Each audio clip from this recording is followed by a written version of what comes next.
The void between Mars and Jupiter rippled as if reality itself was tearing. A massive obsidian shape emerged from the distortion, a vessel so vast it dwarfed humanity's largest space stations. Within moments, dozens more followed, their angular hulls absorbing rather than reflecting starlight. On the bridge of the command vessel, Commander Jurek observed the holographic display of the solar system with cold calculation. His exoskeletal digits tapped rhythmically against the crystalline command console, each movement precise and economical.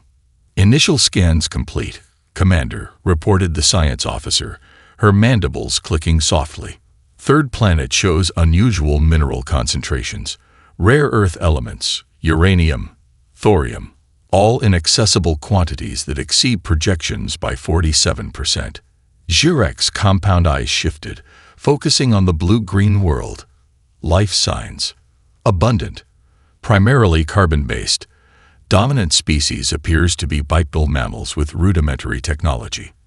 They've achieved nuclear fission and primitive space travel, but remain confined to their planet and nearest satellite. Assessment. The science officer's head tilted in the Kravak gesture of dismissal. Standard Type 3 civilization. Technologically capable but fragmented. Their global communications reveal over 200 political divisions engaged in constant territorial disputes. No unified defense strategy. No detection capabilities beyond their immediate orbital space. Jurek had encountered this scenario countless times across 8,000 cycles of service to the Harvest Fleet. His mandibles parted slightly, the Kravak equivalent of a satisfied smile. "Implement standard shadow protocol," he ordered. "Position harvesters over primary extraction sites. Maintain communications blackout. If they attempt contact, transmit the standard deterrent symbols. And if they resist?" asked his lieutenant, a younger Kravak whose carapace still gleamed with the iridescence of recent molting. Jurek's upper limbs made a cutting motion. "Standard response. Precision strikes on military assets only. We need their infrastructure intact for resource processing." The fleet accelerated toward Earth, massive engines propelling them at speeds that bent light around their hulls. Within hours, they had crossed the orbital path of Mars. At NASA's Deep Space Monitoring Station in New Mexico, Dr. Samira Patel stared at her console in disbelief. "Sir, you need to see this," she called to her supervisor, voice tight with controlled panic. Multiple objects approaching from beyond Mars orbit. Massive objects. And they're accelerating. Within 20 minutes, every major observatory on Earth had confirmed the readings. Within an hour, military satellites had been repositioned for better tracking. Within 3 hours, an emergency United Nations Security Council meeting had convened. "Ladies and gentlemen," the Secretary General addressed the ashen-faced world leaders on the video conference, "it appears we are no longer alone in the universe. The objects will reach Earth orbit in approximately 18 hours. On screens worldwide, astronomers and citizens alike watched as the alien armada approached. Social media exploded with speculation, religious leaders called for prayer, and military forces around the world were placed on high alert. The Kravak fleet entered Earth orbit precisely on schedule. Their massive ships, each nearly 2 kilometers in length, positioned themselves over specific locations: the Ural Mountains, the Australian outback, the Canadian Shield, the Congo Basin, and other resource-rich regions. In the Pentagon's war room, General Williams watched the tactical display with mounting horror. "They're deploying smaller craft," he reported to the president. "Dozens of them, heading toward our largest mineral deposits and uranium mines." When the first interceptor jets were scrambled to challenge the alien vessels over North American airspace, the Kravak response was immediate and devastating. Precision energy beams lanced from the smaller craft, disintegrating the fighters before their pilots could even register what had happened. In Beijing, Moscow, Washington, and every capital city, the message became clear: resistance would be met with overwhelming force. The Kravak had arrived. They had come for Earth's resources, and they considered its inhabitants entirely inconsequential. The first Kravac mining drill pierced Canadian soil 3 days after their arrival. The ground trembled for miles as the massive apparatus bored through bedrock with terrifying efficiency, its crystalline drill bit vaporizing stone. Indigenous communities in northern Alberta fled as toxic clouds billowed from the extraction site. By nightfall, similar operations had begun across 6 continents. At the United Nations Emergency Headquarters, relocated to Geneva after New York's partial evacuation, delegates argued futilely about response strategies. On the main screen, satellite footage showed a mining operation in Australia expanding at an impossible rate, already covering nearly 30 square kilometers. "We've broadcast on every frequency," the communications director reported. "Radio, microwave, even using light patterns. They respond with these." She displayed a series of geometric symbols that had been transmitted back. "Our linguists can't make sense of them." The Secretary General removed his glasses, rubbing exhausted eyes. "And military options." The NATO representative's face hardened. "Conventional weapons have no effect on their shields. We've lost 157 aircraft attempting close approaches. Nuclear options are being considered, but their ships are positioned directly above population centers and critical infrastructure." At the University of Cambridge, Dr. Eleanor Chen watched the same footage, but with different eyes. The xenolinguist had spent her career preparing for first contact, developing theoretical frameworks for alien communication. Now, surrounded by hastily assembled screens displaying every recorded alien movement, she noticed something overlooked by military analysts. "Play the Moscow incident again," she instructed her assistant. The screen showed Russian fighters engaging alien crafts over the Ural Mountains. The Kravac vessels moved with lethal precision, destroying each fighter in sequence. Now the Terran response. Another screen showed a similar engagement with the same outcome. Ken's eyes narrowed. "They're identical. Not similar, identical. The attack pattern, the timing, even the angle of approach." She pulled up 6 more military engagements. "Look, it's the same tactical sequence every time. Like they're running a program with no adaptation." Her observation reached British intelligence within hours and military leaders worldwide within a day. But it was another discovery, entirely accidental, that would provide the first real hope. In a hardened research bunker beneath Los Alamos National Laboratory, Dr. Raj Patel was running a fusion containment test when the facility's alarms blared. A Kravac scout ship had breached the airspace above the facility, ignoring the camouflage measures that concealed it from conventional detection. "Abort the test," shouted the security officer, but Patel hesitated, watching the readouts. As the specialized radiation from the experiment spiked, something unexpected happened. The alien craft visibly faltered, its smooth trajectory becoming erratic. "No, record everything," Patel countermanded, increasing the fusion reaction. The effect was immediate and unmistakable. The scout ship's shields flickered with blue-green discharges, and its sensors seemed to malfunction as it veered away sharply. Patel replayed the instrument data with shaking hands. "It's the specific radiation frequency produced during the containment field collapse," he explained to the gathered scientists.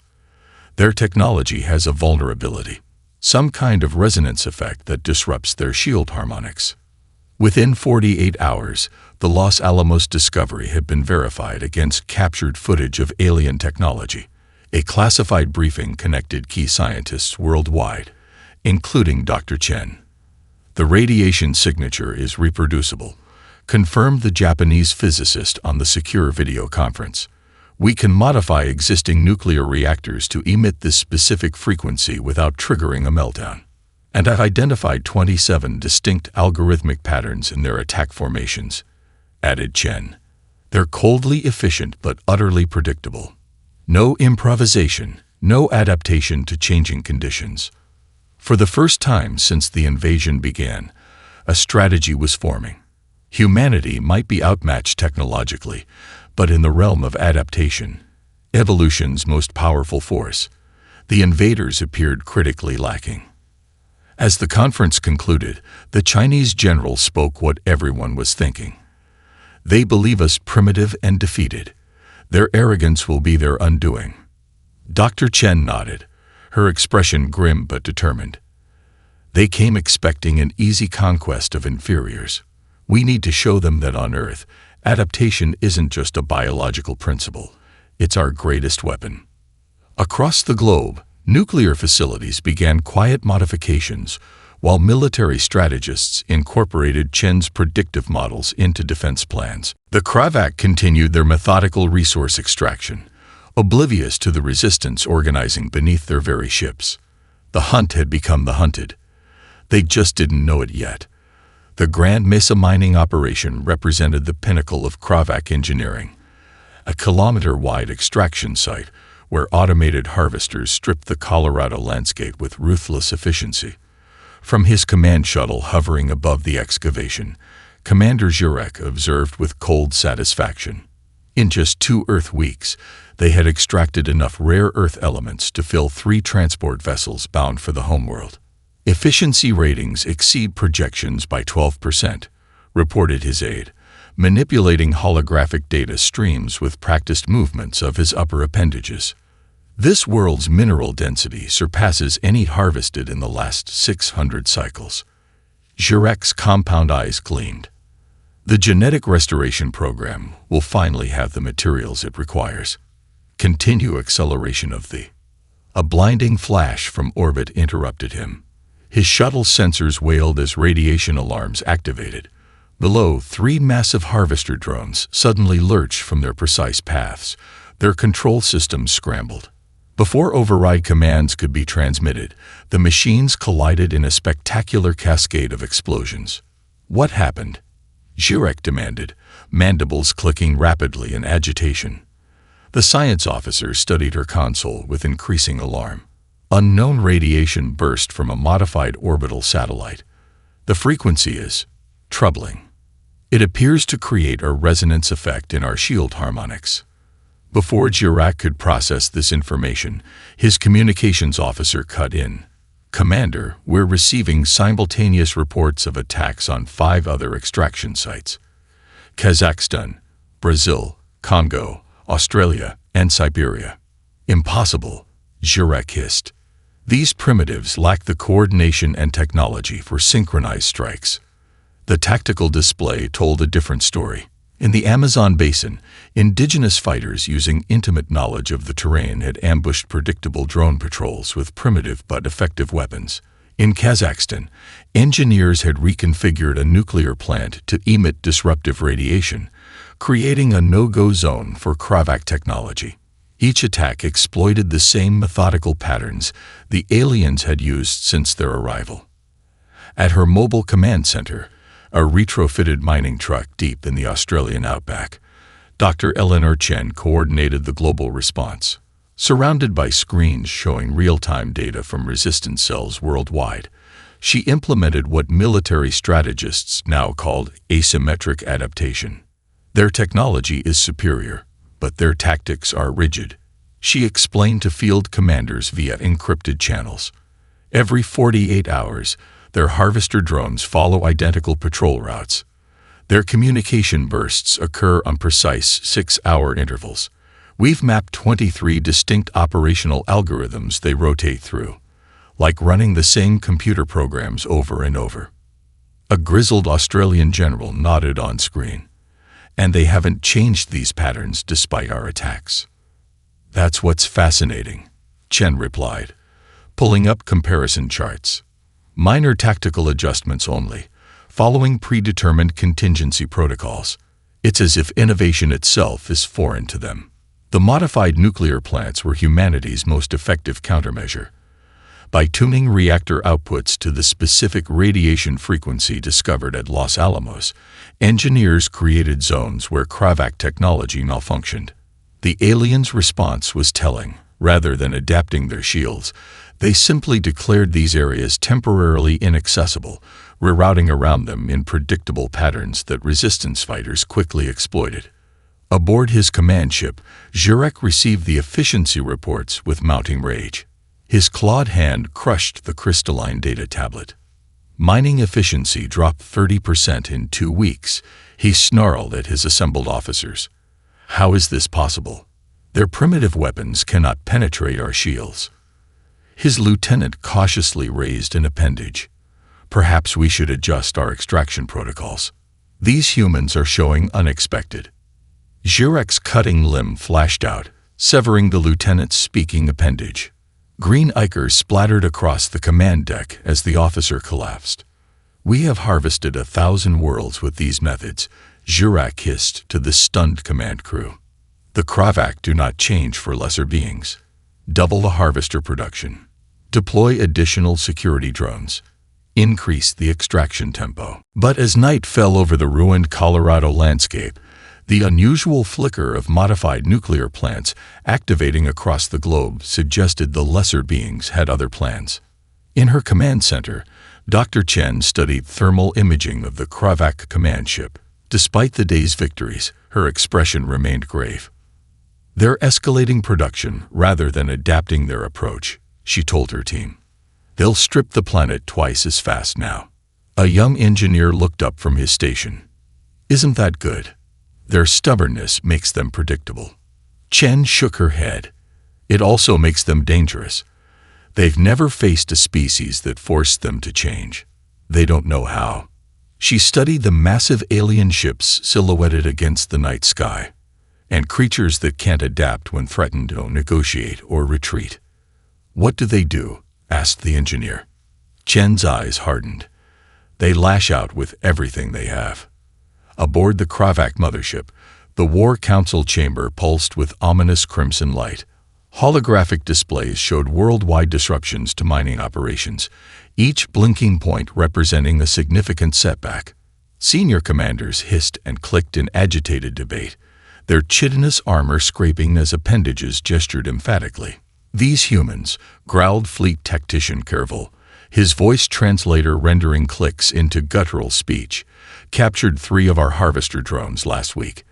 By week's end, they were using modified versions of our own technology against us at the Siberian extraction site. The statement sent ripples of disbelief through the assembled officers. Such rapid reverse engineering contradicted everything they knew about primitive species development timelines. Commander Jurek pounded his armored fist against the obsidian table. Enough. Their resistance is merely the dying spasm of a conquered world. His compound eyes swiveled toward the tactical display. Initiate orbital bombardment. Sterilize their resistance centers. New York, Moscow, Beijing, London. Psychological shock will terminate this uprising. The chamber fell silent until High Commander Valtek, who had observed without comment, raised a scared appendage. Ancient even by Kravak standards, Valtek had participated in over 300 planetary harvests across 12 millennia. In 8,000 cycles, he observed, his voice carrying the harmonic resonance of advanced age.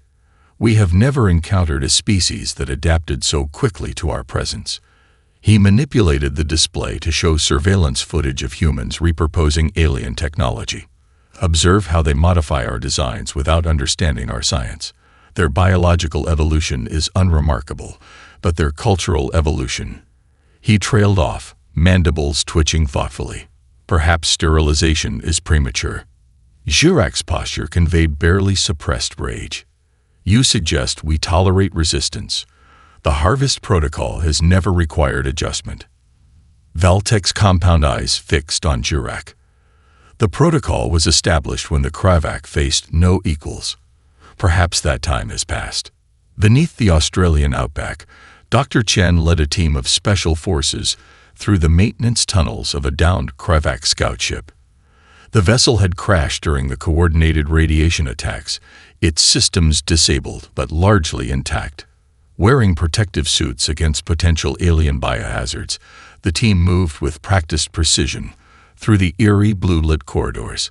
Their technology is centuries beyond ours, Chen whispered, carefully extracting crystalline data cores from a central chamber. But their thinking is rigid as stone. The team's engineering specialist, Dr. Nakamura, examined a neural interface panel with fascination. Look at these circuits. They're organic and technological hybrids. But the design is oddly repetitive, like they found one perfect solution and never explored alternatives. After extracting all accessible data, the team planted demolition charges. No sense leaving technology for potential Kravac recovery teams. Outside, under the cover of night, they watched the alien vessel implode with surprising gentleness, collapsing inward rather than exploding outward. Back at the hidden laboratory complex carved into Uluru, the data revealed a stunning truth. Dr. Chen presented her findings to military leaders worldwide via secure quantum-encrypted channels. The Kravac neural network, the foundation of their hive-like coordination, operates on predictable algorithms unchanged for millennia, she explained, displaying complex mathematical models. It's as if they reached technological perfection and then stopped evolving. Why would any species halt its own advancement? Asked the European Union Defense Minister. Because they've never needed to innovate, Chen replied. Their technological head start was so overwhelming that evolution selected for specialization, not adaptation. She displayed genetic sequencing of recovered Kravac tissue. Their DNA equivalent shows signs of extensive engineering. They've modified themselves for specific roles within their society. The pilots have enhanced spatial cognition. The scientists have additional neural lobes for abstract thinking. But they've sacrificed flexibility.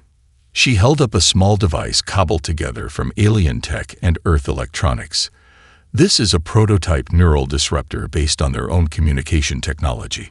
It generates signals that their brains interpret as legitimate commands, temporarily creating confusion in their hierarchy. General Williams of U.S. Strategic Command leaned forward. You're saying we can hack their minds? In a limited fashion, yes. Their neural implants make them vulnerable to specific frequency patterns. Chen's expression was grim but determined. They evolved toward perfect specialization because it was efficient. We evolved toward adaptability because we had to. Earth's environments changed rapidly, forcing our ancestors to adapt or die. We've faced everything from ice ages to pandemics, and each crisis forced us to innovate. So humanity's struggle for survival is actually our advantage, observed the Indian Prime Minister. Chen nodded. Exactly. The Kravac have been dominant for so long they've forgotten how to face an existential threat. She manipulated the display to show a global strategy map. And now we have the keys to their kingdom. The plan that emerged was audacious. Using data from the captured ship, human scientists had identified the exact frequencies used by the Kravac command network. If enough transmitters could be synchronized worldwide, they could temporarily disrupt the aliens' neural communications, creating a window for coordinated counterattacks.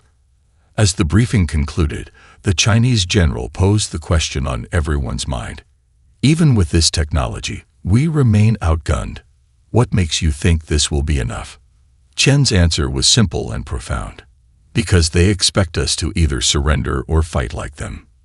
They've never encountered an enemy that fights like us, constantly evolving, learning, adapting. Their perfect specialization has become their perfect vulnerability. As the conference ended, a technician approached with urgent news. Dr. Chen, we've intercepted and decoded a Kravac transmission to their homeworld. They're calling for reinforcements. The room fell silent as the implications sank in. Their window for action had just become much narrower. Operation Babel begins in 3 minutes, announced Dr. Chen from the hardened command center beneath Geneva.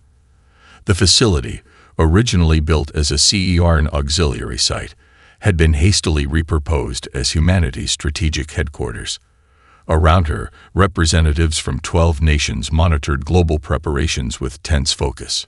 On screens showing every continent, engineers made final adjustments to retrofitted satellite arrays, communication towers, and modified nuclear plants. The countdown timer pulsed ominously on the central display.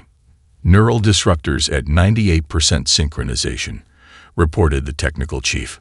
Radiation emitters primed and targeting confirmed. Chen took a deep breath, studying the tactical overlay showing Kravac ship positions. Everything had been calculated to strike during their communication cycle when mural activity would be most vulnerable to disruption. 2 minutes, she announced. All strike teams, confirm readiness. One by one, military commanders worldwide reported their forces ready. Fighter squadrons waited on runways with radiation-emitting payloads. Special forces teams were positioned near key mining operations. Every operational nuclear plant had been reconfigured to emit the disruptive frequency. 1 minute. Final systems check. The room fell silent except for the soft hum of computers and the rhythmic beeping of the countdown.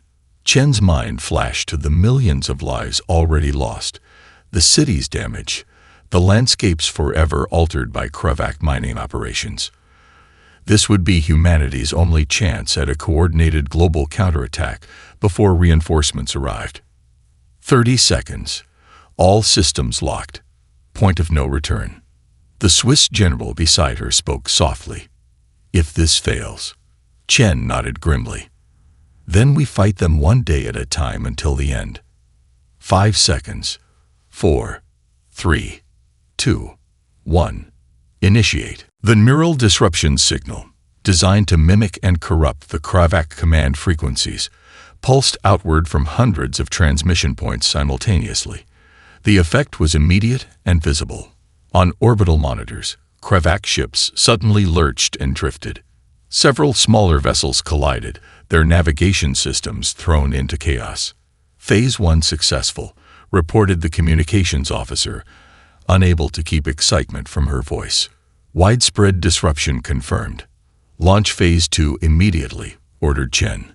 Across the world, fighters scrambled toward the disoriented alien ships, while ground forces assaulted mining operations. The radiation-emitting warheads weren't designed to destroy the massive vessels, but to create localized disruption fields, preventing the aliens from regaining electronic coordination. At the primary Australian extraction site near Uluru, Captain Maya Rodriguez led her Special Forces team through suddenly disabled alien defenses. The Kravac guards moved erratically, their neural implants receiving contradictory commands. They're completely disoriented, she reported over the tactical network. It's like they've never faced electronic warfare before. Her team systematically disabled harvester drones and planted charges on key extraction equipment. Similar operations unfolded at 26 major sites globally, all coordinated through the Geneva Command Center. 3 hours into Operation Babel, the first confirmed victories began rolling in. 3 Kravac motherships had sustained significant damage from concentrated radiation attacks. 7 major mining operations had been reclaimed by human forces. Thousands of alien troops had been captured or killed. In the command center, exhausted staff broke into cheers as the Australian team reported the complete liberation of the Uluru site. Similar reports followed from Siberia, the Congo, and Brazil. For the first time since the invasion began, humanity had seized the initiative. Aboard his flagship, Commander Jurek's rage transcended language. The neural disruption had affected him less than others due to his specialized command implants, but the tactical situation was catastrophic. Around him, officers writhed in confusion, their neural networks flooded with contradictory signals. Stabilize command functions, he roared, physically striking subordinates who couldn't comply. Recalibrate neural frequencies. Deploy the reserve harvesters. When communication was finally restored to some vessels, the damage reports confirmed his worst fears. The humans had somehow coordinated a global counterattack exploiting vulnerabilities the Kravac didn't know they had. Send the distress signal, he ordered. Maximum priority. Demand immediate reinforcements from the homeworld. His cutting limbs extended in fury. These insects will burn for this humiliation. I will personally oversee the sterilization of their species. But in another section of the command ship, High Commander Valtek studied footage of the human attacks with something approaching respect. Unlike Chirac, whose specialization was conquest, Valtek's role as High Commander required broader perspective. Look at how they coordinate despite having no hive mind, he murmured to his adjutant. Each human acts independently, but somehow maintains strategic cohesion. Their genetic diversity should make them chaotic, yet they function with remarkable unity when threatened. The adjutant's posture conveyed confusion. This primitive adaptability cannot match our technological superiority once reinforcements arrive. If it were merely technology, I would agree, Valtech interrupted, but their adaptation rate exceeds anything in our historical records. They countered our biofields in days, not the projected centuries. They reverse-engineered our neural frequencies in weeks, not millennia. He manipulated the display, showing the radiation pattern that had crippled their shields. This specifically targeted vulnerability should have been mathematically impossible for them to discover. His compound eyes focused on footage of humans working together to repurpose a damaged harvester drone. We might have finally met our evolutionary match. The question is, what will we do about it? In Geneva, as Operation Babel entered its 6th hour, Dr. Chen finally allowed herself a moment of cautious hope. The coordinated attack had succeeded beyond their most optimistic projections. But she knew the Kravac would adapt eventually, and reinforcements were already en route. "We've won a battle," she told the assembled commanders. But they still hold orbital superiority, and their technological advantage remains overwhelming. She manipulated the strategic display. "We've bought ourselves time, nothing more. What's our next move?" asked the Russian general. Chen highlighted several captured alien vessels. "We've taken 7 intact scout ships and 1 frigate-class vessel. Our engineers need to learn everything possible from them." She switched to a different display showing Kravac communication patterns. "And we need to understand why they're here." This level of resource extraction suggests desperation, not routine harvesting. On screens worldwide, humans celebrated the day's victories. But in command centers and research facilities, the grim reality remained clear. This was merely the opening move in a longer game. One humanity was still more likely to lose than win. Above them, in the cold vacuum of space, damaged Kravac vessels regrouped and began adapting their frequencies to resist the disruption. The question remained whether they could evolve their tactics as quickly as the humans had evolved theirs. Black pods rained from the sky over London, New York, and Beijing, streaking through the atmosphere like obsidian tears. Each pod, roughly the size of a football, hit the ground with precision, cracking open on impact to release microscopic engineered parasites into the air. Within hours, similar deployments occurred over 24 major population centers worldwide. From his command deck, Commander Girac watched the deployment with cold satisfaction. "The culling has begun," he announced to his officers, mandibles clicking in anticipation. "These creatures will be docile within days, their resistance centers necrotized while leaving their bodies intact for labor." The biological weapon represented the Kravac's most devastating non-destructive technology, engineered parasites designed to neutralize indigenous populations without damaging valuable infrastructure or resources. In 8 millennia of conquest, no species had developed countermeasures before succumbing. "Transmission rates," Girac demanded. "Optimal, Commander," replied the biological warfare specialist. "Atmospheric conditions on this planet are highly favorable for dispersion. We project 60% infection rates within population centers by the end of their solar day. Complete neural compliance within 7 days." Girac's compound eyes gleamed. "Excellent. Prepare harvester crews for accelerated extraction once resistance collapses. The genetic restoration program cannot afford further delays." In New York's Central Park, a jogger named Sarah Chen, no relation to Dr. Eleanor Chen, collapsed 20 minutes after the pods landed. First responders, already on high alert for alien activity, rushed her to Mount Sinai Hospital's recently established extraterrestrial exposure unit. Dr. Vikram Patel peered through an electron microscope at blood samples from the jogger, his expression shifting from concern to fascination.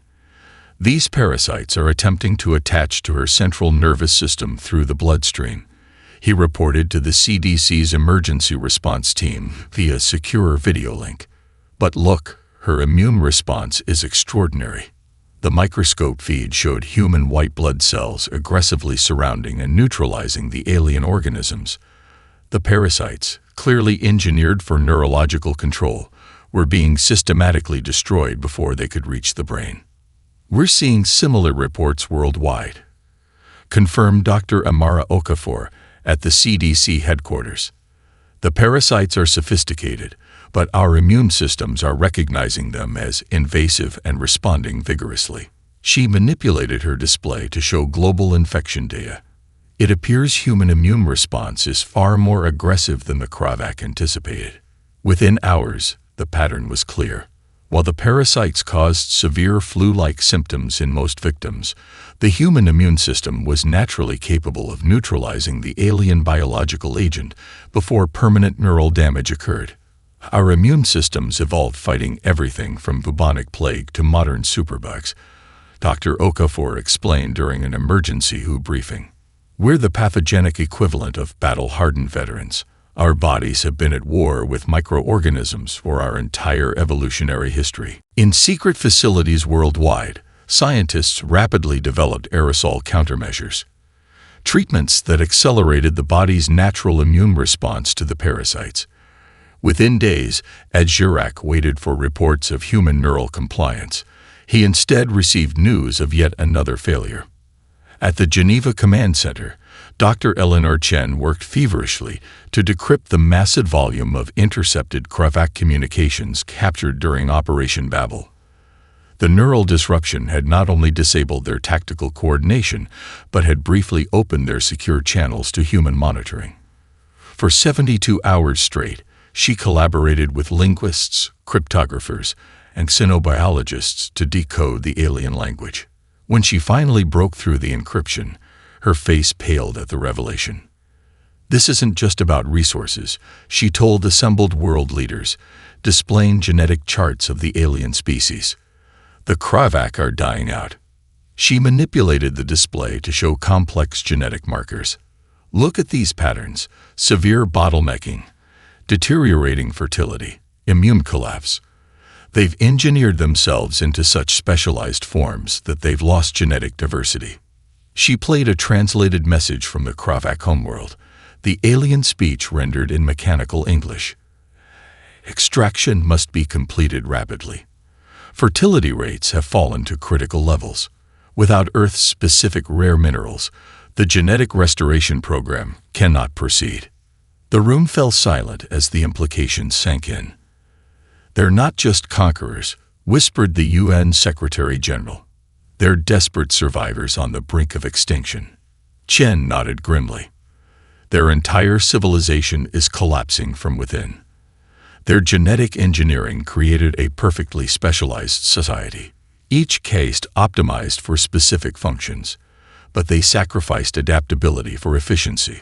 She displayed comparative DNA structures. Their genetic modifications were too perfect, too specialized. They optimized themselves into an evolutionary dead end. Another display showed the specific minerals being targeted by Kravac mining operations.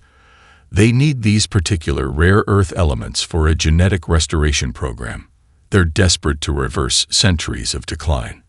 That makes them more dangerous, not less, observed the Russian president. Desperation breeds ruthlessness. Chen nodded. Precisely. And desperate species, like desperate people, are the most dangerous of all. The biological attack, though unsuccessful, had revealed the lengths to which the Kravac would go. Their ships still held orbital superiority, and reinforcements were less than 2 weeks away according to intercepted communications. In research labs worldwide, scientists studied captured alien technology with new understanding.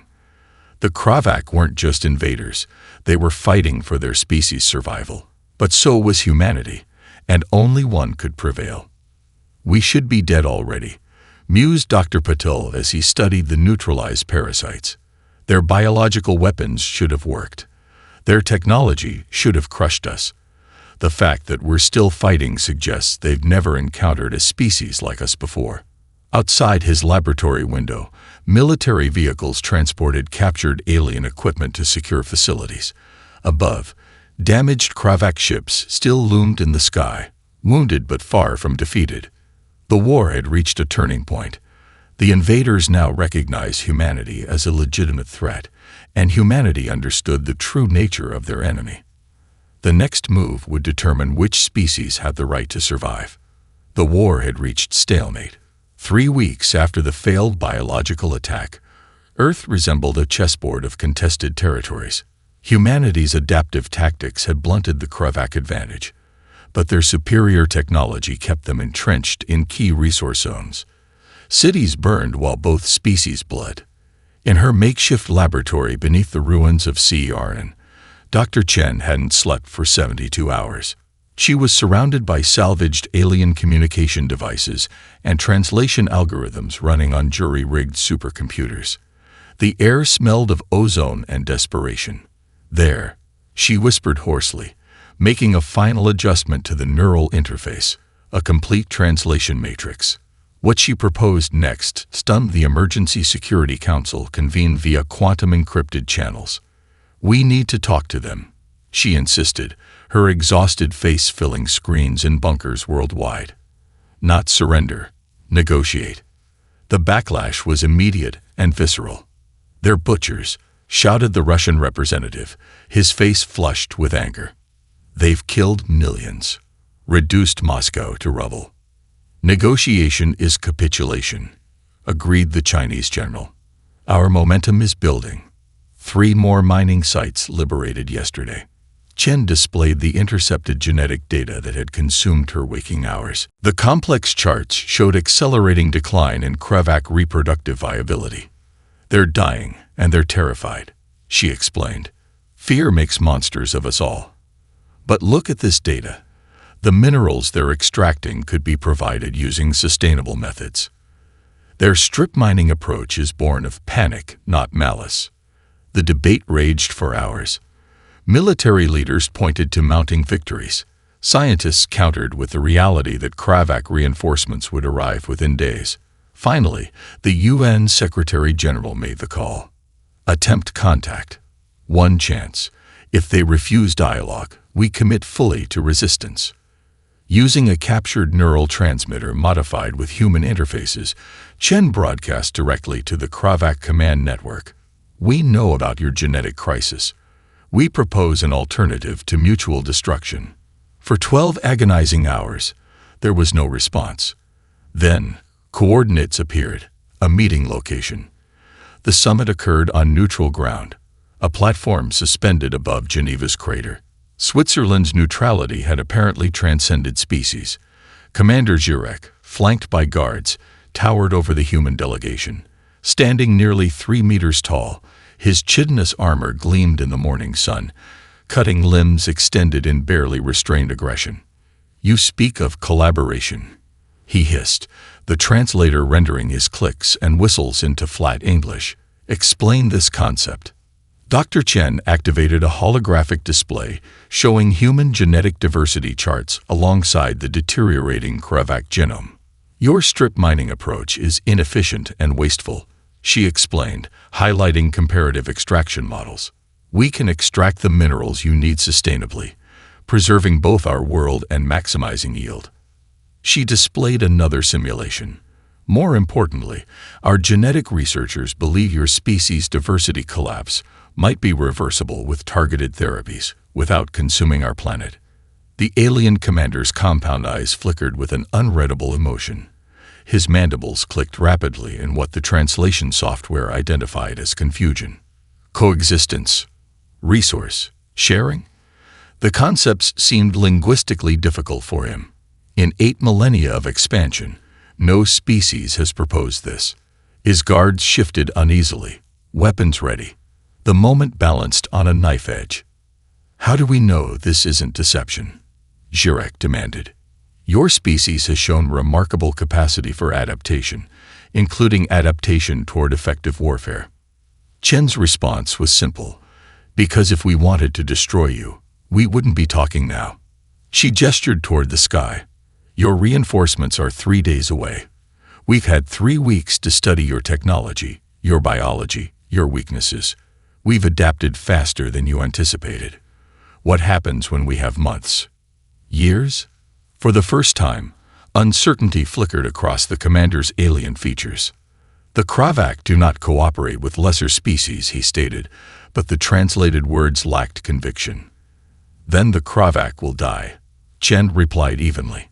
Not from our weapons, but from your own evolutionary dead end. We're offering you something you've never encountered before, a third option beyond conquest or conflict. As the Geneva sun set behind them, two species that had evolved on worlds light years apart faced the same fundamental choice that had defined sentient life since the universe began: adapt or perish. The Kravak mothership vibrated with the intensity of argument. The War Council chamber had devolved into factions, their debate broadcast throughout the fleet. Commander Zhurak stood at the center, his armored exoskeleton gleaming under the pulsing lights as he faced down dissenters. Collaboration is surrender, he roared, smashing a holographic display showing proposed cooperation zones. 8,000 cycles of conquest define us. We take what we need. The Kravak do not beg from primitives. His supporters, mostly younger officers specializing in tactical operations, clicked their mandibles in agreement. But others, particularly the science and medical castes, maintained a posture of opposition. High Commander Valtek rose slowly from his command throne, his ancient frame commanding immediate silence. Standing twice as tall as the others, his carapace bore the scars of centuries of conquest, sections replaced with cybernetic components where biological healing had failed. "And where has this path led us?" he asked quietly, his voice carrying the harmonic resonance that conveyed ultimate authority. "To genetic collapse, to species twilight." He activated a display showing human medical teams already working with cooperative Kravak scientists in a secured facility beneath Geneva. The images had been transmitted hours after the summit, when a small contingent of Kravak genetic specialists had accepted the human proposal to begin collaborative research. "While we argued, they acted," Valtek observed. The evidence was compelling. Human engineers had demonstrated a revolutionary repair technique on a damaged Kravak cruiser, reducing resource consumption by 60% compared to standard methods. Meanwhile, preliminary genetic therapy trials showed promising results in restoring diversity to Kravak germlines. "The humans have already synthesized an enzyme that may reverse our reproductive decline," reported Medical Commander Sentek, displaying molecular simulations. "Their genetic diversity provides perspectives our specialized minds cannot comprehend." Zhurak's cutting limbs extended in fury. "They seek to weaken us, to contaminate our purity. Our purity is killing us," Valtek countered. "The perfection we engineered into our genome has become our extinction." 2 days later, a final summit convened in the neutral zone above Geneva. Dr. Chen addressed the assembled leadership of both species, her words transmitted to both human bunkers and Kravak ships worldwide. "Your civilization's pattern is mathematically unsustainable," she explained, displaying stark projections that required no translation. "Even if you consume Earth entirely, you'll need another planet within decades, and another after that, until none remain." She switched to a dual simulation. "Our alternative offers both species survival and prosperity. Sustainable extraction preserves Earth's biosphere while providing the minerals you need. Genetic exchange programs restore the diversity your species sacrificed for specialization." As debate continued, a young Kravak scientist named Tekrin approached the council table. Only half the size of the warrior caste, she belonged to the newest generation of Kravak, the first offspring born with experimental genetic therapy derived from human research. "I exist because of human innovation," she announced, her genetic profile displaying healthier markers than any Kravak born in centuries. "Without their assistance, I would have suffered the cellular degradation affecting 90% of our recent hatchlings. I stand before you as living proof that adaptation, not conquest, ensures our future." The silence that followed was broken by Zhurak, who lunged at the blasphemous youngster, cutting limbs extended for a killing blow. only to be intercepted by Valtek's ceremonial blade.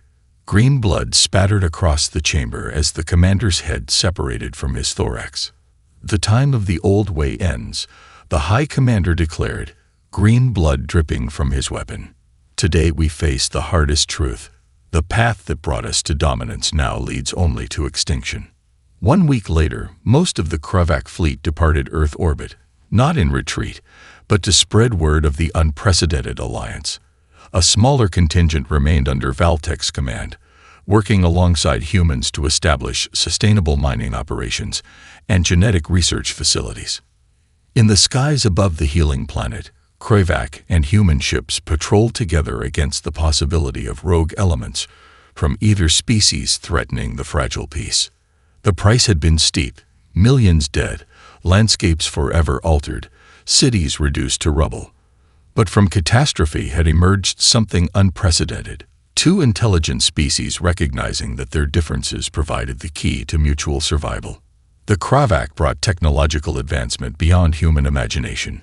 Humanity offered genetic diversity and adaptability the Kravak had engineered out of their own species. Dr. Chen stood with High Commander Valtek on a viewing platform overlooking a joint research facility built in the Australian outback. Below them, human and Kravak scientists worked side by side, their complementary strengths addressing challenges neither could solve alone. "The universe is filled with dangers we can't imagine," she remarked, watching a Kravak harvester demonstrating new sustainable extraction techniques to human engineers. "Perhaps neither of our species was meant to face them alone." Valtek's compound eyes tracked the movements below, his translator rendering his response in thoughtful tones. "We came seeking resources to prevent our extinction, believing conquest was the only path to survival." "And instead?" Chen asked. The ancient commander's mandibles clicked in what humans were learning to recognize as their version of a smile. "Instead, we found that adaptation, your species' greatest strength, maybe the most valuable resource of all." They had come looking for resources, and found extinction indeed, not of humanity, nor eventually of themselves, but of the rigid, consuming path that had brought their civilization to the brink of collapse. In its place grew something unprecedented: two species united not by conquest, but by the recognition that diversity, of biology, of thought, of approach, was the true key to survival in an unforgiving universe.